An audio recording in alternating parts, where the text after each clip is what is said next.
হাঁটতে যাইতেছি না ছাদের ভিতরে, কারণ বৃষ্টি আইতাছে। দেখো তোমরা খালি এখানে কিন্তু সবটি কাপড় চোপড়, এটি কিন্তু আবুর কাপড় চোপড়। মা খালি ধরে দিয়ে গেছে। এখন কিন্তু বৃষ্টি পড়া অলরেডি স্টার্ট হয়ে গেছে গা। আমি একলা একলা, মা গেছে রেশন, আমি একলা একলা কিন্তু একেবারে উঠাইতে ভিডিও দেখে পুরো উঠবো কি না আমি জানি না। বৃষ্টি কিন্তু স্টার্ট হয়ে গেছে, আমার মাঠে কাজ করতে যাবে এত কিছু কেমনে একলা একলা নিমু গাইস। ভিজাটারে একদিকে রাখতেছি, শুকনা দিকে একদিকে দিকে।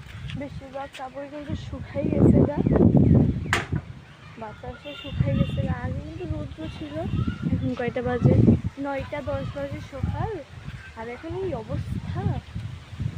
তোমরা তো ভাবো, সকাল 9টা 10 বাজে মাত্র।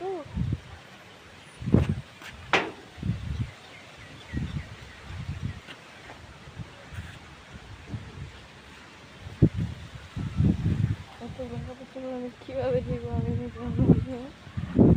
আচ্ছা, নেই কাপড় চোপড়গুলো।